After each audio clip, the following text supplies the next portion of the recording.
Hi friends, అందరూ బాగున్నారా? ఇవాళ నేను బీరకాయ కూర చేసి చూపిస్తున్నాను. ఇవి 1/2 కేజీ తీసుకున్నాను. పైన పొట్టు మొత్తం తీసి కడిగి పెట్టుకొని కట్ చేసుకోవాలి. ఇప్పుడు అన్నీ శుభ్రంగా కడిగేసాను కదా, కట్ చేశాను. ఇవి చిన్న చిన్న ముక్కలుగా కట్ చేసేసి మనం పెట్టుకోవాలి. దీంట్లో మనం ఇప్పుడు సాల్ట్ వేసుకోవాలి. చూస్తున్నారా? సాల్ట్ వేసాను. ఇప్పుడు మనం పసుపు వేసుకోవాలి. ఈ ముక్కలన్నీ మనం ఇట్లా గట్టిగా పిసికేసి పక్కన పెట్టేసుకొని ఉంచితే దాంట్లోకి నీరు వచ్చింది.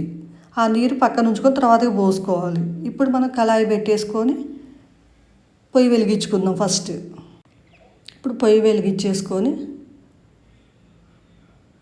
పొయ్యి సరిగ్గా వెలగట్లేదు, గాలి వస్తూ ఉంటుంది, అందుకనే అట్లా అవుతూ ఉంది. ఇప్పుడు ఆయిల్ పోసుకుందాము. ఎక్కువ ఆయిల్ అవసరం లేదు, ఎందుకంటే అందులో వాటర్ వచ్చేది కదా, అందుకని. ఆయిల్ కాగాక కరివేపాకు, జీలకర్ర, అంటే తాలింపు దినుసులు ఉంటాయి కదా, అవి వేసుకోవాలి. అవి వేగాక ఉల్లిపాయలు, పచ్చిమిర్చి అవి వేసి కలబెట్టుకోవాలి.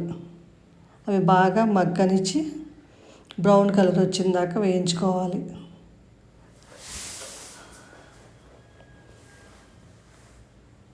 ఇప్పుడు ఎల్లిపాయ వేసుకుందాం. ఎల్లిపాయని దంచేసి వేసుకోవాలి. అవి వేగిన తర్వాత ఇవి వేసుకోవాలి. బీరకాయ ముక్కలు మనం కలిపి పెట్టుకున్నాం కదా, ఆ వాటర్ పక్కన పెట్టేసి ఇవి వేసేసుకొని కలుపుతూ ఉండాలి. బాగా కలిపి మూత పెట్టేసుకోవాలి. ఒక 5 నిమిషాలు అట్లా మూత పెట్టేసుకొని ఉంచి మళ్ళీ 5 నిమిషాల తర్వాత మూత తీసి చూసి ఉడికిందో లేదో చూసుకోవాలంటే అడుగు అంటుతూ ఉంటుంది కదా, అందుకనేసి కలుపుకోవాలి. మనం ముక్కలు బాగా కలుపుతూ ఉండాలి.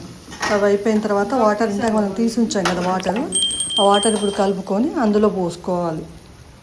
దీని పోయిట్టు కొంచెం వేగింది కదా, తర్వాత ఈ వాటర్ పోసుకుంటే మంచిగా ఉడికిద్ది. ముందే పోసామనుకోండి మంచిగా ఉండదు, అందుకనేసి ముందే ఇట్లా చేసుకోవాలి. వాటర్ పోసి కాసేపు కలుపుకొని మళ్ళీ ఒక 5 నిమిషాలు అట్లా ఉంచేసుకోవాలి. 5 నిమిషాలు అయిన తర్వాత మనం మూత తీసి చూసుకుందాం. మనం